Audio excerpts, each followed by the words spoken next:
Boa tarde, amados alunos da Escola Bíblica Sem Fronteiras. Estamos aqui para a ministração da aula de número 31. Olha, já caminhamos bastante, não é?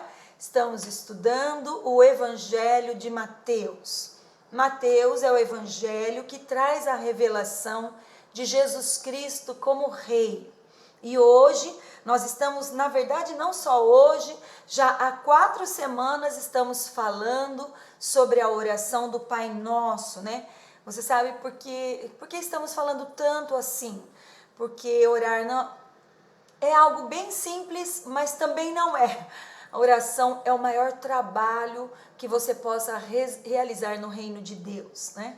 Você sabe, orar é algo que demanda algo muito espiritual, demanda perseverança, demanda insistência. A oração move o mundo espiritual, a oração trava uma batalha espiritual, a oração também trava uma batalha na sua carne que não quer orar, né?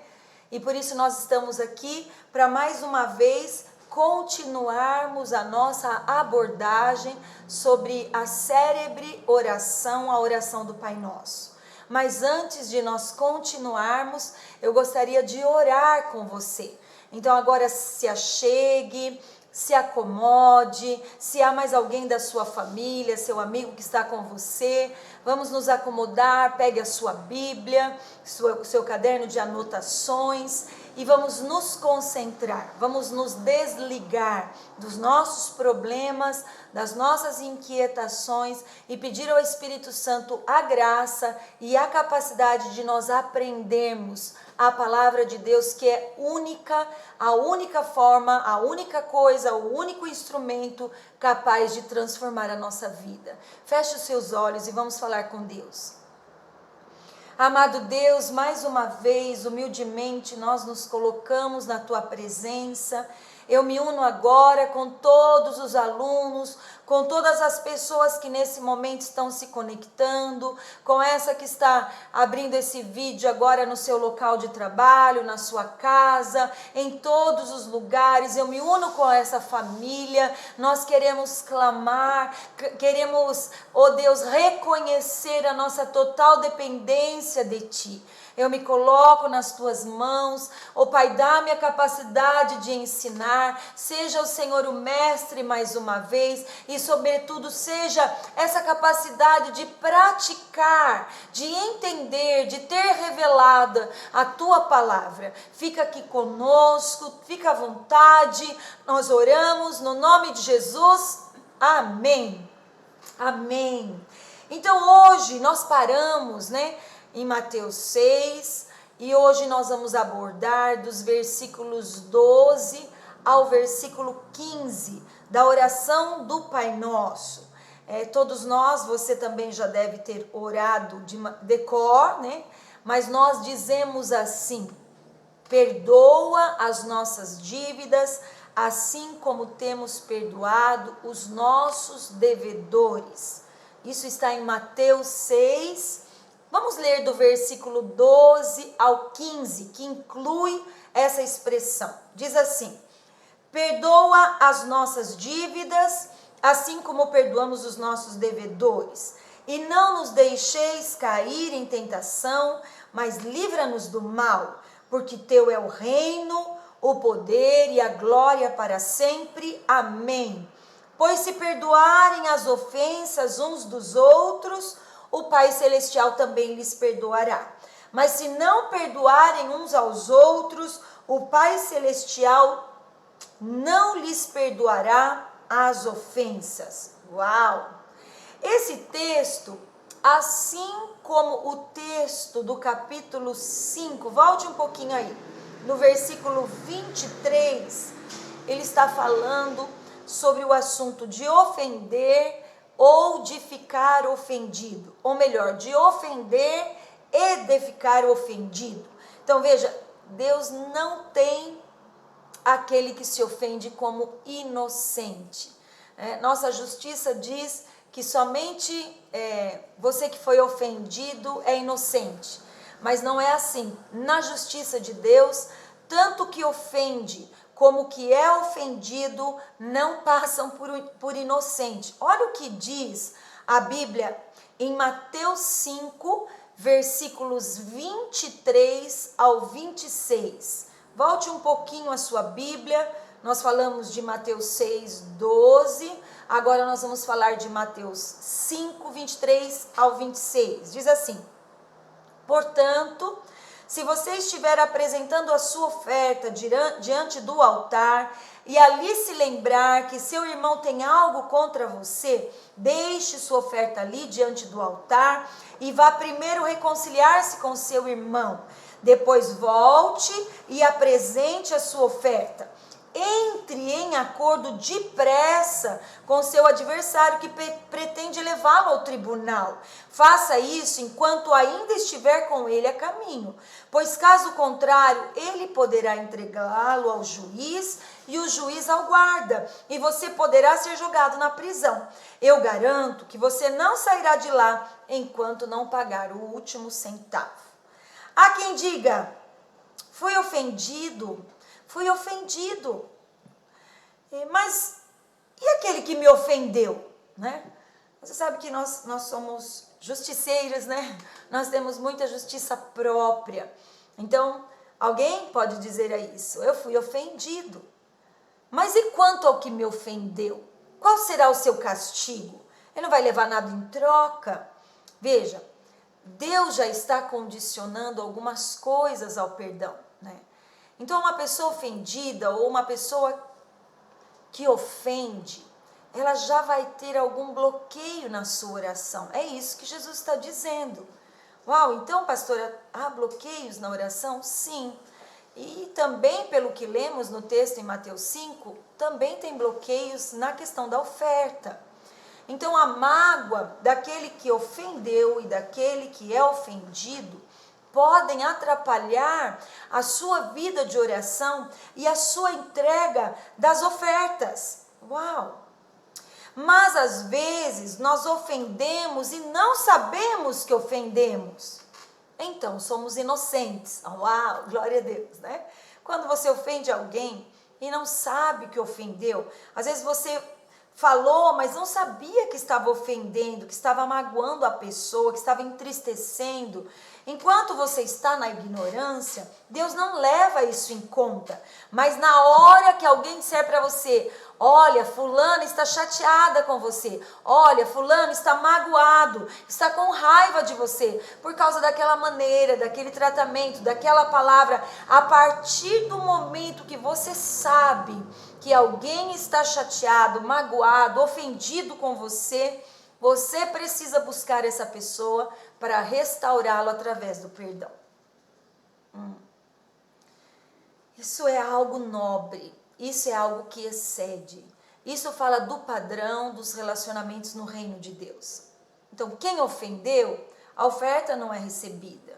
O Senhor está dizendo: entre em acordo sem demora, enquanto estás a caminho, antes que essa pessoa morra, porque se ela morrer vai ficar uma pendência, e isso vai ter que ser resolvido diante do juízo de Deus. Isso também fala das questões de levarmos nossos próprios irmãos na justiça, né? A Bíblia diz que você deve buscar um acordo, você deve importunar o seu irmão até conseguir esse acordo. Não é bom que isso aconteça, né? E quem está ofendido? Se você está ofendido, lembre-se que a mágoa mata. A mágoa gera câncer. A maior parte das pessoas que têm câncer, eu não estou falando a totalidade delas, mas a maior parte tem algum problema profundo de amargura. E eu falo isso não com tom de condenação, né? Mas a própria Bíblia nos dá o escape, nos dá a cura, né? Então há muitas doenças físicas e mentais causadas por causa do ressentimento, da mágoa. Isso é um veneno e permite os verdugos, quem são os verdugos? Os demônios, de atormentarem a sua vida. Então a falta de perdão pode virar uma fortaleza em nós. A pessoa que ofendeu deve procurar a outra e pedir perdão. E a pessoa ofendida? Vamos pensar em ofensas sérias e graves, que fazem doer profundamente, por exemplo, a morte, a falta de pagamento de dívida, a violência sexual, o abuso, a traição, né? E não só essas coisas, né? Tem gente que se magoa, porque fulano me cumprimentou na porta da igreja, porque não sei quem fez uma piadinha de mim, porque eu tô achando que aquele fulano tá rindo de mim. Não, eu não tô falando, né? Vamos falar de uma mágoa mais profunda, né? E essa mágoa mais profunda é que acaba gerando problemas e doenças, né? E enfermidades que são as chamadas psicossomáticas, né? Não julgamos, portanto, a gravidade da ofensa. Não é sinal de que, então você está dizendo que você não está nem aí com os meus sentimentos, aquele irmão eu gostava tanto, ele fez questão, ele fez de propósito, ele virou a cara para mim. Não, eu não estou julgando os seus sentimentos. Na verdade, Deus também não faz isso. Deus não julga o seu sentimento, Deus não critica você, Ele entende. Ele não diz que é pecado ficar magoado, mas Ele diz, perdoa, perdoa e perdoa, e perdoa, e perdoa, e continua perdoando, perdoa.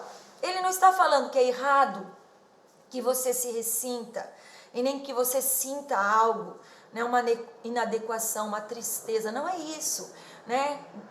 Mas ele está dizendo perdoa, né? Olha que interessante, Mateus 18, versículo 15, anda um pouquinho lá para frente, Mateus 18, versículo 15, diz assim, ora, se o teu irmão pecar contra ti, vai, repreende-o entre ti e ele só, se te ouvir, ganhaste o teu irmão. Uau! Então veja, o que Jesus está dizendo aqui? Se alguém fizer algo que te magoou, não fica comentando com mais ninguém a falta que aquele irmão cometeu com você. Jesus disse assim, se o teu irmão pecar contra você, 70 vezes, perdoa ele 70 vezes. Se ele pecar mais do que 70, perdoa ele 70 vezes 7. Ou seja, perdão não tem limites. Eu sei que isso é muito complicado, eu sei que é muito difícil, mas perdoar não tem limite. Não espere que a outra pessoa se arrepende para perdoar. Perdoe antes. Por quê? Porque o perdão é incondicional. Não tem condição para você perdoar. Tem gente que diz assim, eu só vou perdoar quando eu ver que a pessoa mudou, que a pessoa de fato se arrependeu, né? Sabe por quê o perdão não é condicional? Porque Cristo perdoou você antes que você se arrependesse. Olha que interessante, né? Então veja, sem que você houvesse se arrependido primeiro, Deus foi e perdoou. Então assim como Ele, vamos fazer o mesmo. Veja, tanto o ofensor como o ofendido são responsáveis para buscar reconciliação.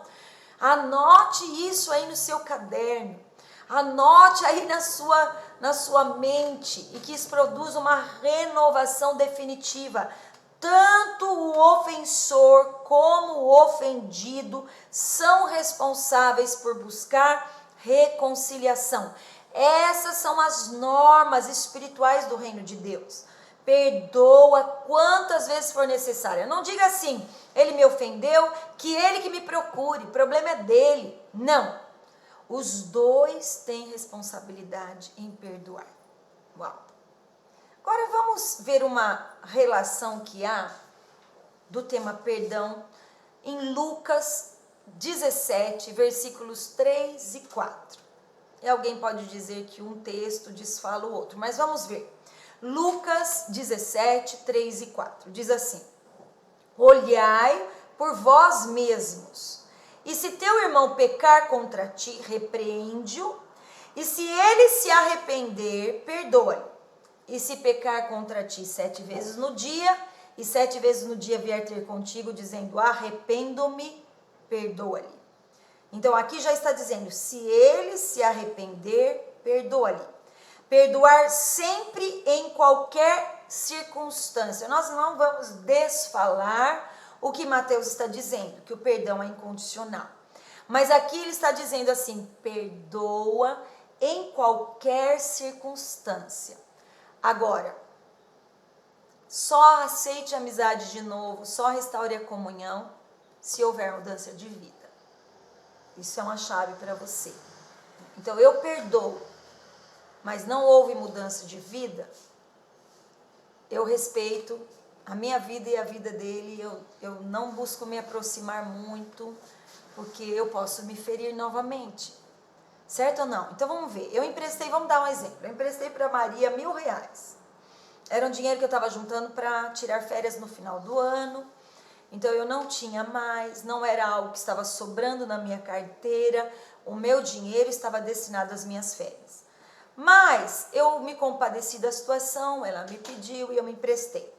Na época de me pagar, Maria some da minha vida. Ela faz de conta que não me vê, ela desaparece. Mas mesmo assim, eu vou lá e cobro o pagamento. Mas a Maria diz que eu sou falsa, que eu, como uma pastora, jamais deveria cobrar dinheiro de uma ovelha.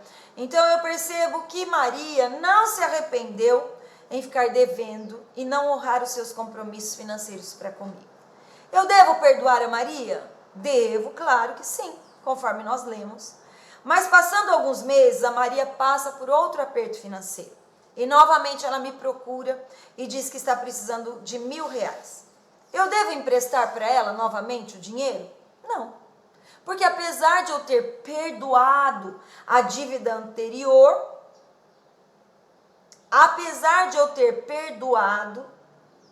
ela não mudou sua maneira de administrar seu dinheiro. E se ela tivesse arrependido e me buscado para pedir perdão, se justificando de imprevisto, de coisas que aconteceram, que justificaram a falta do pagamento, me implorando perdão, eu poderia emprestar novamente? Poderia. Se ela tivesse da primeira vez dito, nossa, olha, me perdoa, foram imprevistos, tive que pagar uma dívida, me desse as suas justificativas para não honrar seus compromissos, eu poderia dizer, não, olha, da primeira vez foi por um motivo justo, então eu vou, mais uma vez eu vou emprestar, eu me compadeço. Então tem pessoas que não se arrependem dos seus erros, mas há muitas pessoas que se arrependem sim. As pessoas podem pecar muitas vezes e se arrepender muitas vezes. Ser áspero e sem educação com as pessoas não é de Deus. E cada vez que agimos assim, nós magoamos as pessoas. E muitos não se arrependem. Mas eles dizem, estou lutando com o meu temperamento. Né? E você deve sempre ter a devolutiva. Devolutiva como? Estar sempre buscando essa pessoa para dizer os seus sentimentos. Né? Outro exemplo, veja só. Você é casado, seu marido trai você. Eu não sei hoje, mas a maior parte de traições ocorre por parte do homem, né? E alguém pergunta, você deve perdoá-lo? Sim, claro, você deve perdoar. Mas e se ele não largar a amante?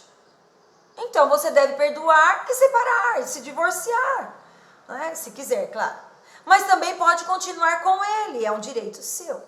Muitas mulheres continuam com seus maridos sabendo que eles têm um relacionamento extraconjugal. E isto é seu direito, mas Deus não exige isso. Essa humilhação Deus não pede para ninguém. Deus não pede que o marido fique com sua esposa enquanto ela está com outro homem. Tem muitos homens e muitas mulheres que mantêm relacionamentos extraconjugais enquanto são casados. Mas se ele ou ela se arrepender, reconcilia. Sabe por quê? Porque existem leis superiores. E o divórcio é uma concessão.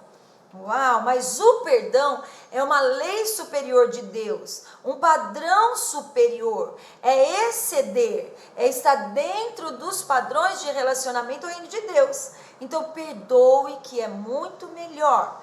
Muitos dizem assim, eu não sei o que fazer para perdoar, eu já tentei inúmeras vezes. Mas eu quero lhe dizer que o perdão não é um sentimento, é uma atitude. O perdão é uma decisão.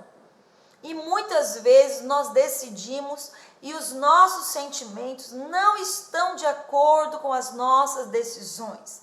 Mas com o passar do tempo, depois de ter se decidido, depois de ter tomado uma atitude em favor ao padrão dos relacionamentos do reino de Deus, os seus sentimentos vão sendo mudados.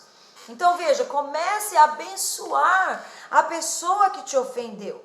Vá dizendo para ela, eu libero perdão. No meu caso, né? Suponha que Maria fosse alguém real e que de fato essa história tivesse acontecido. Eu diria, Senhor, eu perdoo a Maria, prospera a vida dela. Senhor, permita que ela saia de toda enrolação, de toda desordem, de toda falta de planejamento financeiro da sua vida. Não permita que ela faça isso com mais ninguém. Senhor, restaure a vida financeira da Maria. Uau!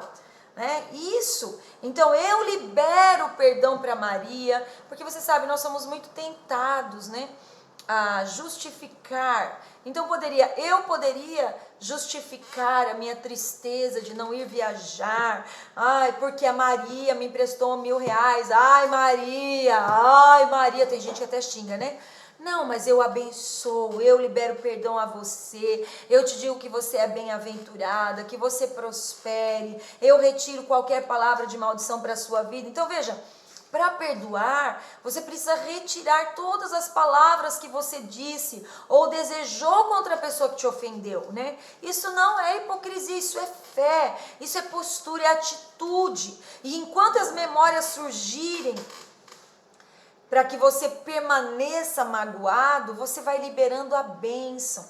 Para cada quadro de lembrança das pessoas que te magoaram, você vai dizendo, não, mas eu já abençoei, eu já perdoei. Porque muitas vezes, tudo isso também podem ser tentações do inimigo. O inimigo sabe que nós somos pessoas temporais, estamos limitados ao tempo, Ele também sabe que nós temos memórias, que as nossas memórias são como uma máquina fotográfica que fica trazendo a imagem, como um círculo.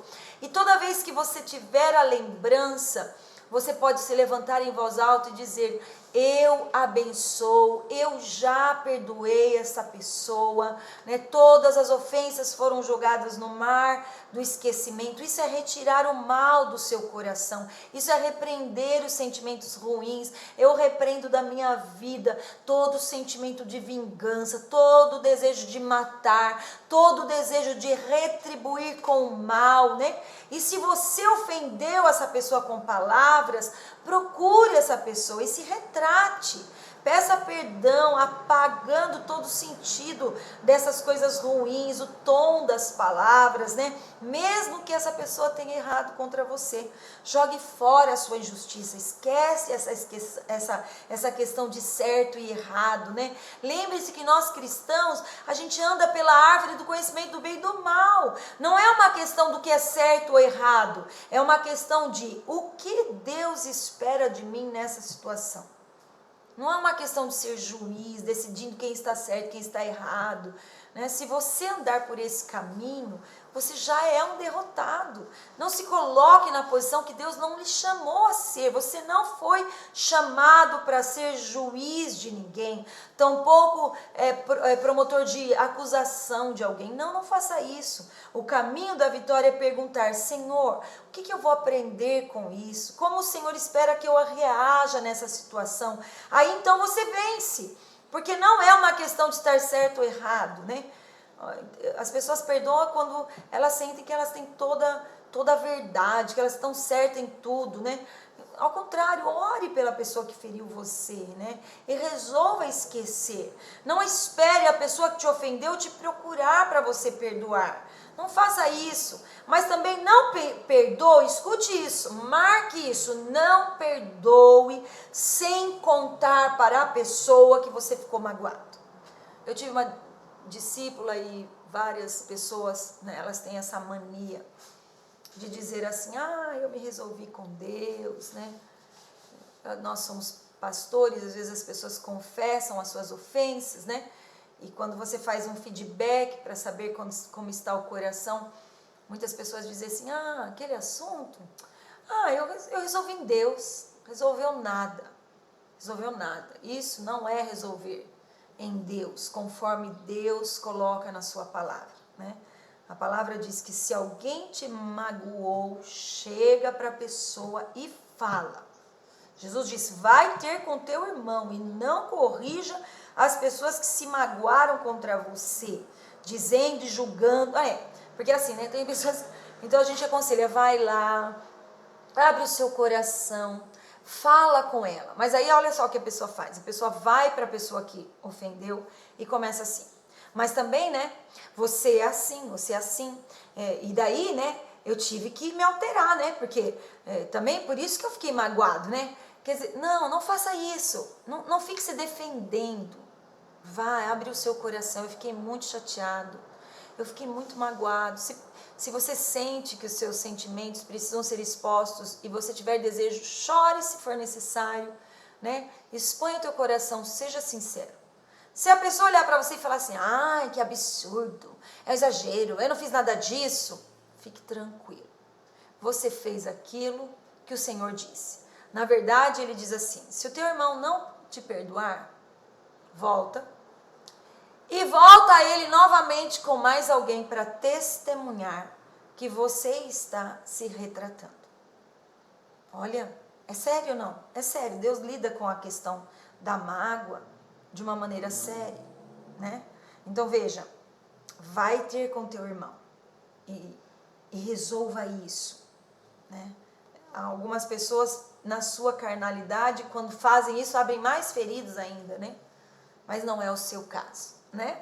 Então não tente esconder o que você é, não tente reprimir ou evitar a pessoa. Porque essas pessoas falam, já resolvi em Deus, mas aí elas não se cumprimentam, aí elas se sentam longe na igreja, quando elas se encontram na rua, uma passa de um lado, faz que não vê. Então veja, assuma que você está chateado, confesse seus sentimentos, não tenha medo de ser mal julgado. Você precisa discernir o que sente e falar o que sente também, isso faz parte de cura, né? Confesse, diz a Bíblia, né? E perdoe. As pessoas podem nos magoar e a igreja pode magoar os pastores falando mal e os pastores podem magoar alguma ovelha, né? Não confiando nas suas decisões e tal, julgando mal, né? Mas nós precisamos nos perdoar. Antes de perdoar e esquecer, confesse. Antes de resolver isso no seu coração, confesse. Na verdade, você não consegue resolver sozinho. Mesmo que você diga, mesmo que você vá na presença de Deus, fique lá chorando e fale, Senhor, cura o meu coração, porque fulano me magoou, fulano me traiu. Isso é bom, isso faz bem. Mas a cura completa vem quando você resolve obedecer o que a palavra diz a esse respeito. Então, essa é uma advertência de Deus. Como você espera que Deus lhe perdoe? Da mesma maneira que você espera que Deus te perdoe, perdoe também. Perdoe quem não merece. Verdade, não merece. A pessoa que ofende não merece o seu perdão. Verdade, não é justo. Mas não se trata da nossa justiça. Se trata da justiça de Deus. Perdoar, às vezes, é impossível. Chega a ser uma violência, não é verdade? É mesmo, porque o seu perdão tem o preço do pecado do outro. Então, dependendo do pecado do outro, você imagina que preço tem isso, né? Mas não vamos diminuir o valor da palavra de Deus. Você não está eximido do perdão. Você precisa liberar perdão. Quem vai te ajudar a perdoar? Deus. As pessoas dizem muito isso. Eu não consigo. É verdade. Ninguém consegue. Você não tem um defeito por isso. Ninguém consegue perdoar. Mas nós perdoamos porque o Espírito de Deus está em nós. E Ele derrama amor no nosso coração, perdão no nosso coração e nos capacita. Você não está eximido do perdão. Libere perdão. Pais, cônjuges, filhos, professores, líderes, pastores, né, chefes, funcionários, né, irmãos, para crescer em Deus, precisamos perdoar. Na oração do Pai Nosso está bem claro: se não perdoarmos, não seremos perdoados.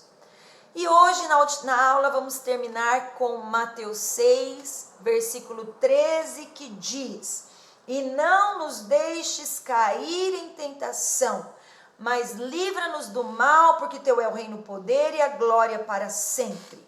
Essa tentação tem a ver com a sedução que o diabo tem. Precisamos de reconhecer que nós somos fracos, que nós somos falhos. Sim, a gente tem que orar sobre a tentação de revidar com a violência, de dormir com a namorada, de roubar o chefe, de roubar a empresa, né? A tentação de tudo, de falar mal, porque são muitas tentações. Você que trabalha numa empresa e tem a chance de pecar, de pecar muito mais se você lida com recursos, que esses recursos chegam na sua mão, né? Quantos funcionários públicos criticam os políticos, né, pelos seus roubos, pela sua corrupção, mas lá na empresa, tudo, papel higiênico, sabonete, papel sulfite, tudo tem que ficar guardado com cadeados. Veja, quem rouba um papel higiênico, qual a diferença com aquele que rouba 1 milhão? Na questão do caráter é a mesma coisa. Aquele que tem vergonha na cara de pegar um papel higiênico da sua empresa é o mesmo pecado daquele que teve a cara de pau de enfiar R$1 milhão, encher nas malas e esconder no seu apartamento. São todos ladrões, porque tudo é uma questão de caráter. E normalmente nesses departamentos, nas empresas, nas escolas, tudo é trancado com chaves. Meu Deus, né? Que vergonha, não é mesmo? Somos tentados o tempo todo, né? Não só na área do dinheiro, de pegar, mas também daquelas coisas de pegar o que não pertence, um CD, um celular, né? Pegar emprestado e não devolver, isso é roubo. Você sabia que pegar emprestado e não devolver é roubo? Até o livro você precisa devolver, minha filha. Devolve os livros que alguém emprestou para você e que você não leu e você já nem sabe onde estão. Procura, né? Devolve. Olha quanta gente é tentado na área sexual, né? Os solteiros, os casados. Tentações fazem parte das nossas vidas, porque a gente é humano, né? Quem não é tentado não é humano, né? Todos somos tentados, então nós não temos a pretensão de passar uma imagem que não é verdadeiro, que somos imunes, especialmente a gente, né? É pastor da escola bíblica, né? É professora da escola bíblica, né? Ela é mais imune. Não. Pecados na vida de um pastor significam outra coisa ainda, porque se eles caírem em tentação, o problema não é só ele, né? O problema é o escândalo que isso vai lhe causar, né? Jesus disse que é melhor amarrar uma pedra no pescoço e jogar no mar do que escandalizar um de seus pequeninos. Portanto, o pecado de um pastor, de um homem de Deus, de um líder, de um pai, de uma mãe, é muito mais sério do que o pecado de uma ovelha, de um filho, né? Então, nós devemos orar mais: Senhor, não nos deixe cair em tentação. Mesmo sendo tentados em todas as áreas, livra-nos da tentação, Senhor. Por isso temos que orar, independente da posição que você ocupa, né? Mas muitas pessoas ignoram o seu caráter, sua fraqueza, suas tentações, né? Mas nós precisamos nos posicionar diante deles, né? Então diz lá, primeira parte do versículo de Mateus 6,13: não nos deixe cair em tentação, mas livra-nos do mal. Livrar do mal é outro ponto de oração. A gente deve pedir: Senhor, livra-me do homem perverso, do sanguinário, da mulher adúltera, dos maus motoristas nesse trânsito, né? Dos sequestradores, né? Isso não é medo, é obediência ao que Jesus nos mandou fazer. Isso não é viver em função de uma tragédia. Não é viver imaginando e prevendo coisas ruins. Há pessoas que só veem o mal, o perigo, estão sempre falando de tragédia, de mais notícias, são inclinadas a viver pensando em fatalidades. Nós não somos assim, porém, devemos entender que nós estamos no mundo e o mundo jaz no maligno. Amém, querido? E a última parte do verso de Mateus 6,13 é que diz: porque teu é o reino e a glória para sempre, porque teu é o reino, o poder e a glória para sempre. Amém. E o que é o reino? Todo ser humano anda atrás do reino, do poder, da fama, da glória. Todos nós temos o ego, a sede do nosso orgulho, e esse nosso ego sonha com o reino, poder e glória. Reino é poder ter posição, ser visto, ter proeminência, ser o pistolão, né? Poder é posição, nos fala das habilidades, dos dons que ninguém tem e você tem, posição que ninguém ocupa, que é só você que pode ocupar, né? Glória é o desejo de ser visto, ser reconhecido, consultado, elogiado, né? Quem não gosta disso? Nós buscamos isso a vida toda. Você trabalha, você quer chegar na posição maior na sua empresa, não é isso? Você estuda, sabe que tem facilidade em uma matéria, você quer ter as notas mais altas, né? Mas o Senhor está nos ensinando a terminar a oração do Pai Nosso dizendo: teu é o reino, o poder e a glória para sempre. E isso é a adoração. Toda oração deveria terminar com louvor, com adoração, porque a adoração mata o nosso ego e exalta Deus. A adoração nos coloca no lugar que nós temos e coloca Deus no lugar que Ele deve ocupar no nosso coração. Muitas canções dizem isso: a ti pertence a glória, a majestade, o poder, né? Cantamos isso de várias maneiras, várias formas, com várias melodias, porque nada pertence a nós, tudo pertence a Ele. Só tem um que é majestoso, que tem poder, Ele é o nosso tudo, Ele é o tudo, é tudo sobre Ele. Só tem um que merece glória, só tem um que é sábio, só tem um que tem o domínio, é Ele. Tudo pertence a Ele. Quando você diz a um só Deus, você está afirmando: eu não sou Deus. Porque todo ser humano, no fundo, ele queria ser Deus. Ele queria ter o domínio de tudo, a glória em tudo, ser livre de todos, não depender de ninguém, nem de coisa alguma. Esse é o pecado, querer ser Deus, roubar o trono de Deus. E quando nós cantamos só o Senhor é Deus, estamos declarando: eu não sou Deus, o diabo não é Deus, homem nenhum é Deus, há um só Deus. Quando você canta isso, meu querido, você humilha o seu ego, né? Você tributa a Deus toda a glória, né? Quase ninguém sabe dessa parte na oração do Pai Nosso, né? Mas ela está lá no texto bíblico, no modelo da oração que Jesus ensinou. E agora, sabendo disso, você pode orar a oração do Pai Nosso com todas as suas implicações e significados. Amém, querido? Amém, meu amado? Vamos terminar a nossa aula de hoje orando o Pai Nosso.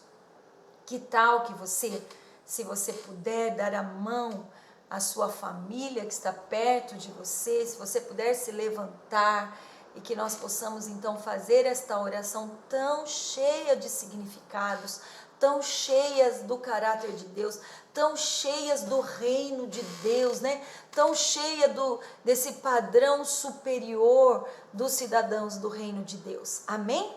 Feche os teus olhos e vamos orar. Pai nosso que estais no céu, santificado seja o teu nome. Venha a nós o vosso reino, seja feita a tua vontade, assim na terra como no céu. O pão nosso de cada dia nos dai hoje. Perdoa as nossas dívidas, assim como nós perdoamos os nossos devedores. E não nos deixe cair em tentação, mas livra-nos do mal, porque teu é o reino, o poder e a glória para sempre. Amém. Não se esqueça de deixar o seu like, de compartilhar esse vídeo a quem mais possa ouvir. Tenha um bom descanso. Lembre-se, essa é a aula de número 31. A semana que vem tem mais. Um beijo grande no seu coração.